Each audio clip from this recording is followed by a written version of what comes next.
Hey folks, welcome back. Today's video is Freehold, so without any further delay, let's get into it. So, Freehold being a dungeon that quite a lot of people are going to recognise. It's quite a fun dungeon, a lot of people liked it for various reasons, various fights, but the start of the dungeon itself is going to be a little bit irritating, I'm afraid. As you can see, I'm kind of pulling these mobs together, but we're having to dodge what's known as vile bombardment. So until you defeat Sky Captain Krog, you're going to get these random green pools thrown at you as a result of the flying parrot. Now, the mobs themselves, there's not too much that we need to worry about. The Iron-Tide Corsairs do a bit of a leap. They run around, they do damage. The Iron-Tide Bonesaws essentially act as medics. They do have a healing balm that you can stop, but again, that's just a single kick. Freehold is generally very forgiving. You can see that healing balm is about to go off, except it just dies to an agony instead. So it is something that you need to be wary of. In terms of the mobs that you have to kick in this dungeon, you only really have the Stormcaller, the Bonesaw, Knuckle Duster, and Brine Scale. We'll see each of those throughout the fight, or throughout the dungeon, sorry, and we'll slowly go over them. The other abilities, like Going Banana, Blade Barrage, Blind Rage, and Duelist Dash, are all, you can stop them via stuns, Horrify Spheres, but they're not huge. You can see that this particular pack has 2 healers, so just make sure that they are kicked. Again, much like the previous dungeons, I'm trying to pull these in a way that I remember Mythic Plus being done, and we're going to highlight that again later in the video, so just bear that in mind. Again, these Enforcers, they don't really do a lot. They do in knockback with Brutal Backhand. That's just something for the tank to be wary of in terms of positioning. But that's about it, really. You can kite these. They might scare your tank initially, but again, they're not really that impressive. Now we're in the first boss area, Sky Captain Krog. Now, this is a 2-phase fight. The first phase, he stays mounted on crackers, or whatever the name of the bird is. I can't remember off the top of my head currently. But you basically just do damage, spread out, and then when he does this charge ability, make sure that you don't charge him out of this rudimentary ring that you can see around us with the, ribcage, the remnants of the boat. You'll see that the encompassing area is literally a ring of detritus and debris. Now, we transition into the second phase here, and the parrot flies up into the air to continue with vile bombardment. Now, you can bait vile bombardment. Basically, the way this works is it will target the person closest to it. You'll tend to find that that revolves either healer or a mobile ranged DPS. You'll kind of follow crackers round and then just deal with the bombardment and try and bait it and avoid the charges. Now, Sky Captain Krog himself does a frontal azure shot. Basically just don't face it into the rest of the group, because it is a frontal cone that will go the entire length of the room. So try and kite it or face it into a wall if you can, tanks. Otherwise, DPS, just be wary of where you stood. Now you can see that Sky Captain Krog also has a revitalizing brew that heals him. You can kind of see that this is fighting against agony. It's an effective heal, so you are going to need to kick it. Again, kind of as we go through this, deliberately kind of letting you see how things pan out and what does what. So, easy enough. And it was shark bait, not crackers. I'm thinking of the pet as it would appear. So, we jump down here. We go over the bridge now to deal with the Iron-Tide Enforcer. Now, again, there were a lot of different Mythic Plus routes for this. You could take a lot of the bottom packs and go up to Sharkbait and Krog from the bottom, as there were stairs there. But depending on the season that you played in Legion, not Legion, BFA, sorry, will depend on how you remember the route. Now, we're about to come up to a part where I am kind of going to ignore the dungeon itself, and this is because there have been changes in the future, or in next week's Season 2 release. of this dungeon. Now, the trapper doesn't really do anything. Puts traps on the grounds. The grounds root you in place and do a bleed. They're quite a nasty bleed, so do try and avoid standing in them. There we can see the duelist is doing a duelist dash. That is just a frontal charge to a set location. If you're caught in the path, you will be stunned. The brutes don't really do much. They just do a frontal AoE, and the oarsmen do have an ability that requires kicking, or again, you can just move out of the way for the oarsmen. They're nothing too scary. Generally, though, in larger pulls, you'll find that if you're pulling the trapper and the root in place, then you need to get the spout. Because root and spout overlapping will kill you, and is something that used to happen a lot in its previous incarnation. Now, this particular segment in the BFA version of Dungeon, you'd run around, you'd follow the little dog for this week. Dog would get tired, you'd then loot a key, you'd open the cage. Now, opening the cage would mean that rather than having to fight 3 bosses for the council or captains, you'd only fight 2, because you've essentially aligned yourself with one of them. Now, from both PTR and Blizzard's own release of notes, that minigame is no longer going to exist. What this means then is one of these captains is going to be allied to you permanently. This week, Blue would be Captain Jolly, who would align with us, so we're not really going to discuss too much about his abilities during the fight, but I'll be able to kind of explain things to you. Thankfully, Jolly's also the easiest one that we don't really have to talk about, because he runs around, does a whirlwind. That's about it. Just avoid him and face tank him. Now, as you can see there, we did deal with a Brine Scale, just casts Frost Blast. It is a frontal that you do have to be wary of. It's not like a traditional cast, but again, one single kick will be able to lock it down. Now, you can see there, Captain Jolly's doing a Cutting Surge. That's just all you've got to worry about. Now, Eudora and Captain Raoul does a Barrel Smash. He'll throw barrels out, and occasionally he will throw a barrel onto the head of one of your players. What this means is you then need to DPS it. Eudora, on the other hand, will do powder shots, and occasionally she'll leap to one of the 4 corners of the room and do a sweeping frontal, which basically means you have to run to the corner that she's leapt to and get behind her so as to avoid taking unnecessary damage. So you can see there Eudora's doing the frontal, and she does a sweep of a square space. So if you just run around behind her and go back into the safe location, you'll be fine. Now, the other interesting part of this is the barkeep that is essentially behind us throws out these flagons, as you can see on screen if you're watching this on a computer. And these flagons of various brews do differing things. Some will give you a damage over timer, so are actually a danger to you, but then there are other ones that will give you haste buff or a crit buff and will act as a increase for you as you go through this fight. Now, there used to be weak auras that would let you know which brew that was coming out was beneficial or not.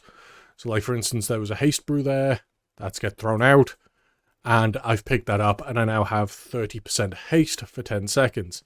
This is quite nice, and quite a beneficial part of the fight, and you can see that Eudora is just now doing her stuff. She's going to die in a moment to agony, and we're going to crack on. Now, to speed up these dungeons, because I appreciate that, you know, kind of trying to keep them 10-15 minutes is probably ideal for a lot of people, we're going to skip a lot of this trash. A lot of this trash is, it's the very same old. We've already dealt with it. You've got knuckle dusters, which are, you know, your melee mobs that have shattering blow. Can kick it if you want to. Or you've got the buccaneers and the scrappers that need to be stunned or horrified because they have frontal attacks or they fixate. You've got the crusher there that we dealt with. Just avoid getting slammed by the rocks. Easy enough guy. Unfortunately does have a lot of health. Now, lightning has had a change, so we're going to discuss lightning in a moment. The greased up pig, as we remember. But what I'm currently doing is highlighting a few points. Now, target dummy we'll discuss in a second. But this particular broad walk again, is another area that was used for Mythic Plus. So you can see here that there's a couple of Scrappers, Brine Scales, Buccaneers, and then you've got the Target Dummy and the Brute. Now, we're going to pull the Brute while we wait for Lightning. And this is a Warlock-centric tip or a Shaman tip. The reason I say Shaman is because, again, you benefit from this ability to cleave off something. Now, with Lightning, the stacks were 4 stacks of Greasy. That is being changed to 3. So Lightning will be faster to pick up in Season 2. We don't have to worry about this. What you can also do is you can use the interact with target macro that was prevalent with Gateway usage. If you guys want the macro, I will link it in the description below, but it allows you to very, very quickly interact with Lightning as soon as he's within range without necessarily having to right click. Now, going back to the training dummy, any spec that can benefit from multi-targeting in a single target capacity will probably benefit from this. Because end of the day, it is a target dummy. Flame Shock, Agonies, Immolates, Havoc windows, because you've got to bear in mind, both Ludwig von Tortollen, who is just a named mob, large amount of health, he does throw out shells that will bounce you around and do a considerable amount of damage. As you can see, deliberately walked into one to get bounced. And they can be problematic. Ideally, the tank just wants to face them in a direction if you can, but everyone just needs to be wary to move out. Now, what the training dummy allows for is things like Rolling Havoc, increased Maelstrom generation, Shard generation, things like that, and will allow you to then funnel into Trothak, who we're about to get.